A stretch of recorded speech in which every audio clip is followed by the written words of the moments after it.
What's up, everyone? Welcome to this day in Philly sports history for February 9th, 2025. I'm your host, Jim Montgomery. Welcome to our final game day Sunday edition of the year. Finally, we are here at Super Bowl 59. Just going to throw it out there right now. Not sure how this is going to go. So many things to get to. Might go off the rails. Who knows? But it's Super Bowl Sunday, so it's okay. Some quick housekeeping notes before we get into the episode. It's still not too late to grab cookies from Ella. Why not celebrate Super Bowl Sunday by helping support her Girl Scout troops? And there's still some squares left in the Philadelphia Sports Hall of Fame block pool. That is the first thing in the description. Don't wait till the last minute. Get them this morning and get ready for the Super Bowl. Be sure to follow me on social media, Jimbo_Mont on Twitter and TikTok. On Instagram at Philly Jimbo. Subscribe to the YouTube channel, Jimbo_Mont, and continue to spread the word here on Super Bowl Sunday. And check out our friends at the On Pattison newsletter. Great Philly sports coverage delivered right to your inbox. All right, if anybody cares, Sixers are in Milwaukee today at 2. Might be either a good distraction or a good way to get fired up out of frustration for the game. But they're in Milwaukee. Joe probably will play, I would think.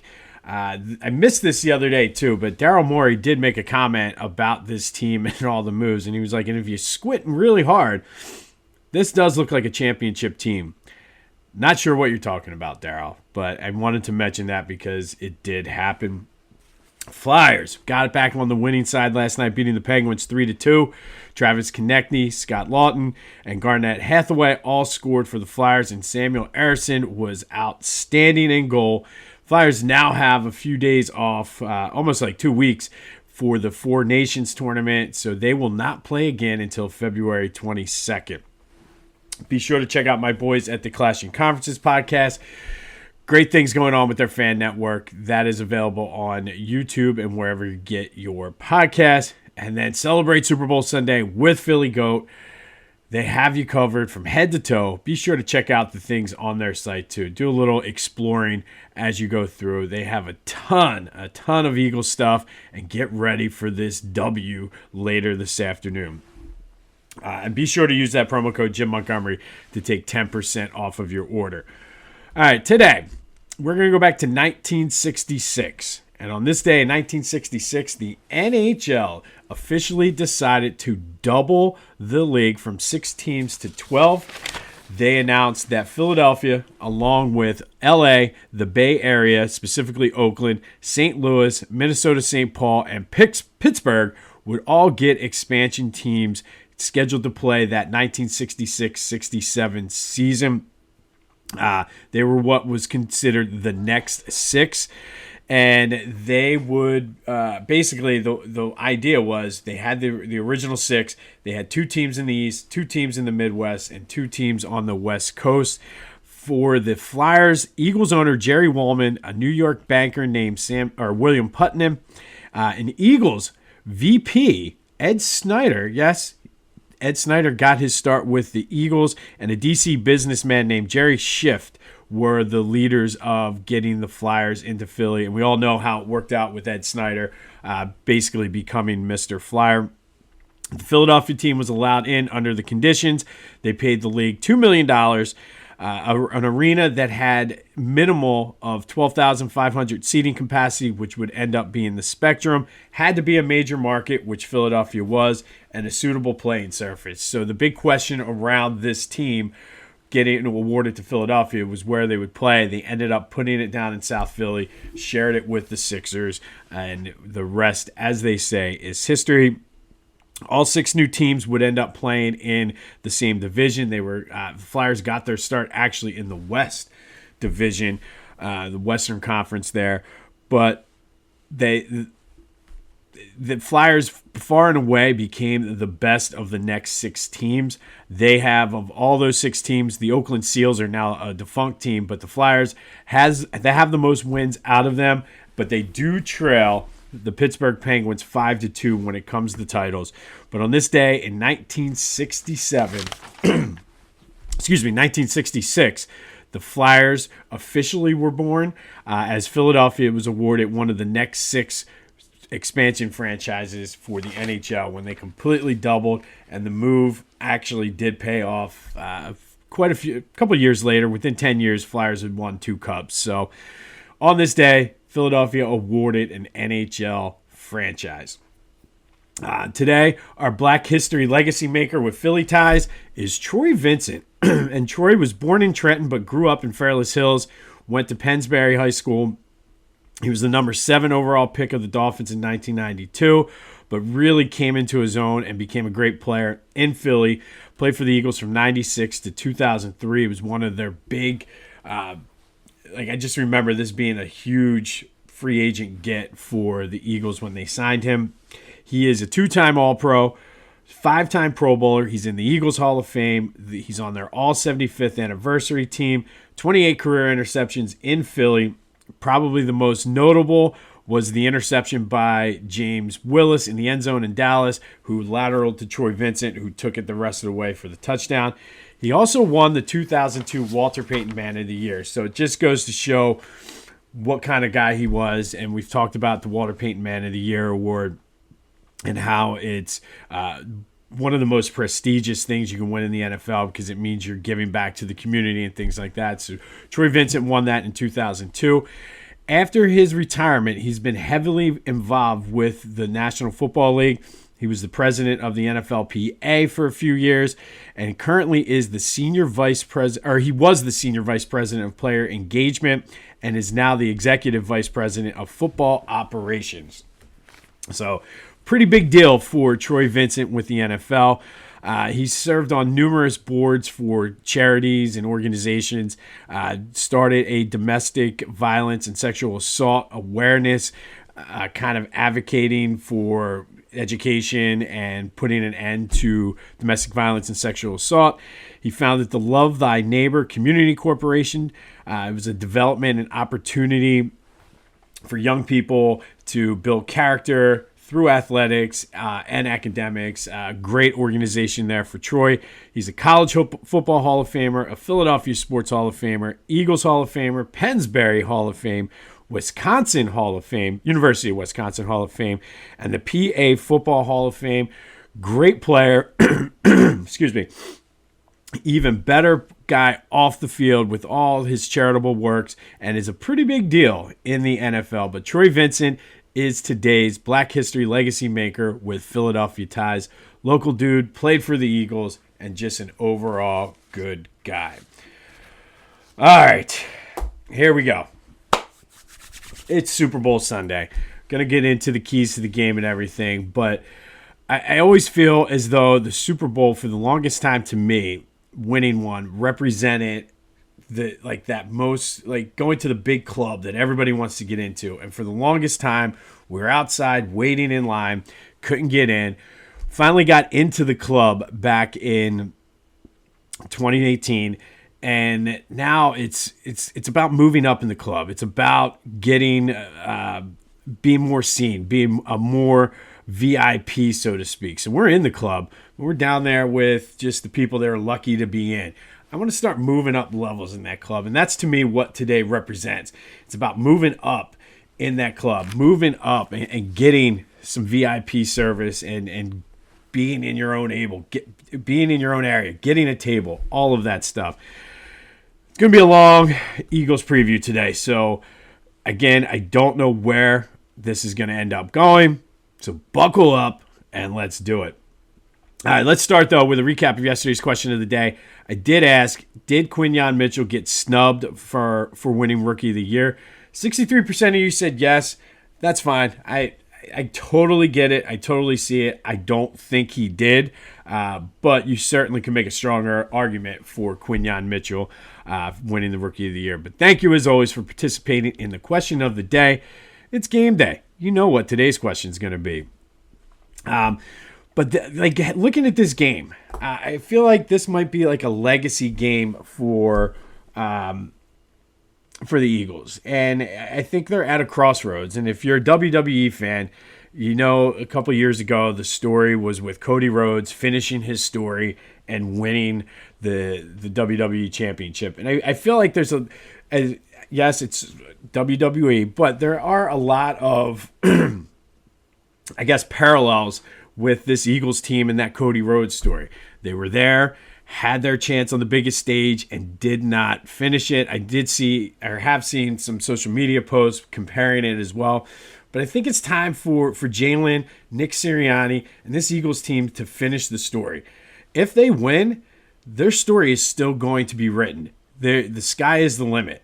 Who knows? Maybe this is the start of the Eagles dynasty. You never know. But I think you need this to get that ball rolling, and I think you need it to just start building that legacy, because if you lose, there's going to be questions all over the place. There's going to be, why can't they win the big game? And it's one of those things that's going to dog Jalen and Nick and a lot of the guys on this team for a long time. So I think this is a very pivotal day in the future of the Philadelphia Eagles. It sounds very cliche-ish, but I really do. Like, if they lose this game, all of a sudden now you're the team that can't win the big one. And yet there's probably 30 other teams in the NFL that would love to trade positions with you. But you don't want to be that team that can't be thought of as winning the big game. So how do the Eagles win this game? Is the biggest game of the season, obviously. Probably their toughest opponent of the season. All of these are going to be related, but I couldn't narrow it down to just 3 keys. So I'm giving you 5 keys to the game. Victory Brewing, if you want to sponsor this, KeyBank, car dealership, something. But I couldn't, they're they're all related to each other, but I had to go with 5 today. And I'm going to give you the 5 now. And the first one, everybody listening, if you listen to any of my 3 keys, you know which one this one is. We've been saying it all year. It's been working, and that is what has gotten the Eagles to this point, and that's do your job. If you're a linebacker, Zach Bond, tackle. Oren Burks, tackle. Up front, get pressure on Mahomes. Get your hands up. SWAT passes. Defensive backs, cover your man. Play tight coverage. Tackle Jalen. Do what you can do. Catch the ball. Saquon, don't try to be the hero. Just do what you've done all year. You are the more physical team. Bully the Kansas City Chiefs. And I know they're not used to that, but that's the style of ball that the Eagles play. They need to bully them, punch them in the mouth, and then keep punching. Don't let your foot off the gas with Kansas City. I want to see a game just like Washington where they just kept coming at you. Every time Washington thought they had a chance, boom, punched in the mouth again. Just keep punching this team in the mouth. And be ready to get punched back. I mean, they're the most complete team that the Eagles probably have faced this year, but let them know that you're the more physical team. Let them know you're the better team, and do your job, and everything will work out perfectly. Defensively, the second key to the game, get pressure on Mahomes. Like I said, he is not good when he's allowed to scramble or when he's got pressure. So you got to contain him from scrambling around and getting those cheesy 10-yard runs. And when you have a chance to wrap him up, you got to tackle him. But he's amazing when he gets the ball out fast. And that's what they try to do, quick. And I guarantee you they're going to try to get it out quick.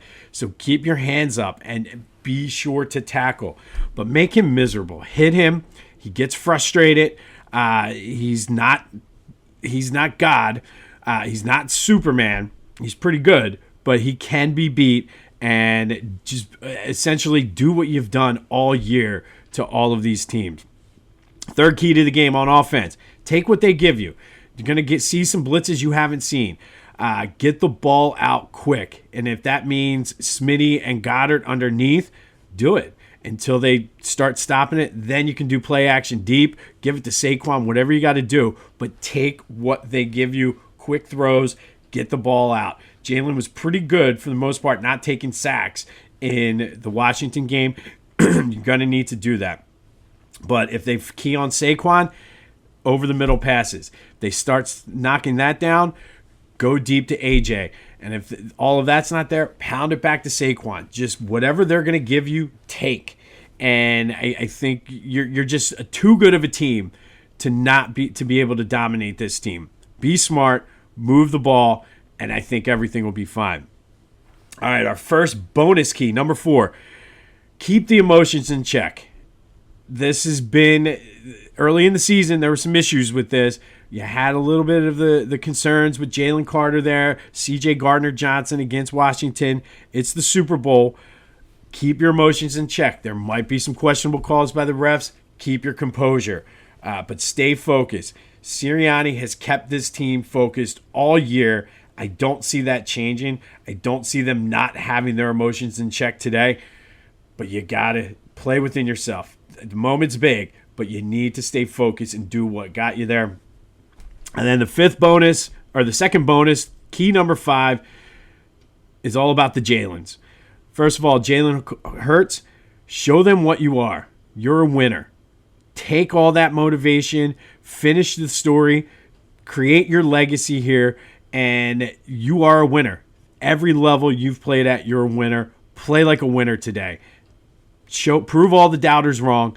Make sure they know who Jalen Hurts is. And then on the other side, Jalen Carter, this is your time to shine. Channel your inner Jerome Brown, Aaron Donald, Reggie White. Create your own greatness today. You are a great player on the cusp of great things. Play great today. I want to see you dominate the way Reggie White did in the Super Bowl with the Packers.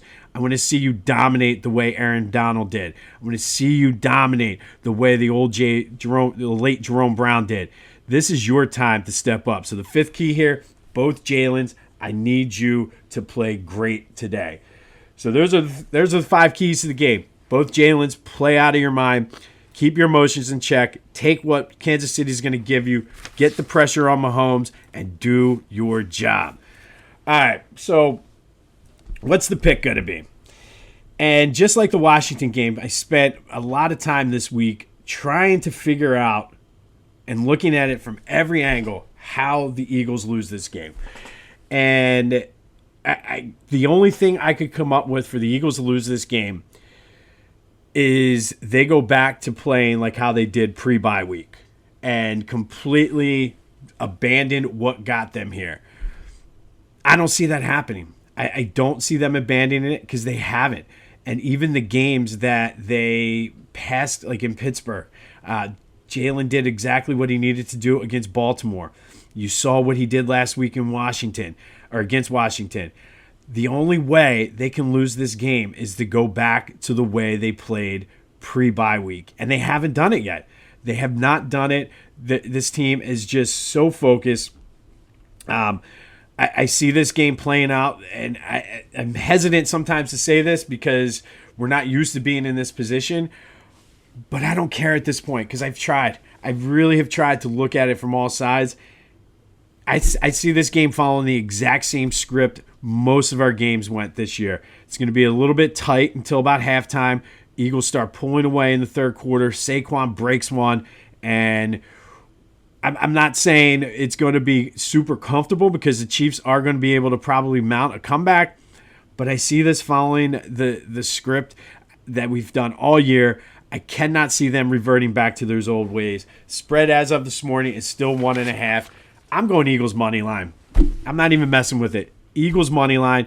I've been underestimating this team so much with my picks all year, and they burnt me. So I'm done underestimating them. I really, like I said, I've looked at it. I've tried to figure this out. I see it following the script, and there's no reason to believe it won't. We're going to be partying tonight. Eagles win the Super Bowl today. Eagles money line is the play of the day. Also, going to do a money line, I'm taking the Eagles money line, but I'm also going to do a teaser with the Eagles, and I'm going to bet the over. I'm going to pull the over down and bet it over. We're going to be partying tonight. All right, and then finally, this last little tidbit here. I've wrote some things down to kind of end things off here, and I did a rant back in 2018, and I kind of edited it to be more sort of appropriate and relevant for today. And I know it seems like I'm rambling, but I apologize because I'm going to be reading some of this. I haven't been able to get through it without tearing up a little bit, but just sort of what today means and living in that moment. And like I said, before Super Bowl 52, I was living in Roxborough, walking the dog, kind of reflecting on the day that was about to happen. My kids were young then, all that. So I decided to put all this stuff in my phone. I ended up posting it on Facebook. It was very therapeutic, and it kind of prepared me for what I felt was going to be likely inevitable heartbreak, like has been the case the entire time that I've been an Eagles fan. But something different happened that day. Our collective greatest moments as Eagles fans happened on that day back in 2018. I didn't do anything like this for the last Super Bowl. You see how that worked out. So all caught up in emotions this week and been very superstitious. So I figured since it worked in 2017, it can work today. I can't take any chances. I have the platform to do it. So it's really just, this is what this means. So back in 2018, to me, it was all about the people that weren't there with us. Betty Lou, JBS, Big Ed, my boy Scotty. And it was about the pain and the heartache of being an Eagles fan, season ticket holder, and always being a bridesmaid, never getting that title. It was about my family. It was about growing up, watching games with my parents, my brother, uncles, cousins, friends, all of that stuff. It was about this rich history of the Eagles and the players and winning the Super Bowl for them. And now you fast forward 7 years, this game today is about so much more. It's about all that same stuff again, but it's about so much more now. It's about my kids now who are old enough to know what's going on. And the fact that up until this point, they haven't had to deal with the same level of disappointment that we've had to go through. Truthfully, they're spoiled. Kind of jealous of them, to be honest. They've lived in a pretty good world of Philly sports, but I love every moment of it. But secretly, maybe not so secretly, somewhat jealous. To me, this is about having that first Super Bowl ring, but wanting another one. We're already in the club, like I said. But now, after that long wait just to get in the club, I'm tired of being down here on general admission with the Seahawks, the Bears, the Saints, the Jets. We're not in the VIP section yet. That changes today. We're moving up in VIP. We're going to get our own private table, maybe some bottle service. This is about perseverance. Persevering through all of that pain and that suffering and heartache and disappointment. It's about overcoming the odds. It's about finding our inner excellence. It's about this Eagles team and what they represent and what they mean. It's about changing the mindset of us as a fan base and the league as a whole. It's about not hearing, oh, that's cute. You have one Super Bowl ring anymore from all the other NFC counterparts. Oh, you got one. That's cute. This is about Jalen and Nick. This is about AJ and Smitty. It's about Slay and Q. It's about the exciting Whites. It's about the Philly Bulldogs. It's about Zach Bond, Saquon Barkley, Dallas Goedert, the best offensive line in the league. It's about Howie Roseman. Hell, it's even about Swoop. We've lost a few people over the course of the 7 years since the last time I wrote something like this down. It's about them, the ones that are still here in spirit, watching these games with us, hoping for a victory, loving the Birds every step of the way. It's still about Betty Lou, JBS, Big Ed, and Scotty, but it's also about Uncle Greg. It's also about Chris Doherty. They're still here watching with us, and it's about that. It's about anyone in your life who's not here today but loved the Birds and would be ecstatic that they were playing in the Super Bowl. It's about my wife, who probably will never get it, but somehow understands it. It's still about Randall. It's still about Reggie. It's still about Buddy, JB, B-Dog, number 5. It's about the vet. It's about the 1980 team, the 2004 team, the team that won it in 1960, that 2022 team from just 2 years ago that left Arizona disappointed. It's about the Super Bowl 52 champions, Nick Foles, that team, Doug Peterson, the Philly Special. It's still about this city and this region. It's still about that guy that morning on Monastery Avenue that had the shirt that said, "Give me one before I die," that I had a nice conversation with while walking the dog. I hope he's still alive, and I hope that shirt says, "Give me another one before I die." It's still about those 11 seats I've had now for almost a quarter of a century. It's about Haas, Moore, de Blasi, Hoppy, the original guys who've been there since day one, all 24 years. But now it's also more than that. It's about Kyle and Coyne, who joined in 1 year later, haven't been there ever since. It's about Carrington. It's about Jacket, Big Mac, Pat, Steve de Blasi. But it's also about Chambles. It's also about Johnny Marks, Jeff Carr, Rob. By the way, where's our tent, Rob? Where's our tent? It's about this podcast. It's about the love for Philly sports that we all have and we all share. This time, this Super Bowl is about all of these same things, yet so much more. It's still about one game. It's still about ending a dynasty. It's still about damn time, but this time feels a lot different. This time, it's business. It's time we move up in that club and go to VIP. Let's end this fucking dynasty. Let's start our own. This is New Philly. This is Super Bowl Sunday. This is Go Birds. Let's fucking go. E-A-G-L-E-S. Eagles! Let's go. Eagles win the Super Bowl. This has been This Day in Philly Sports History, February 9th, 2025. I'm Jim Montgomery. Go Birds.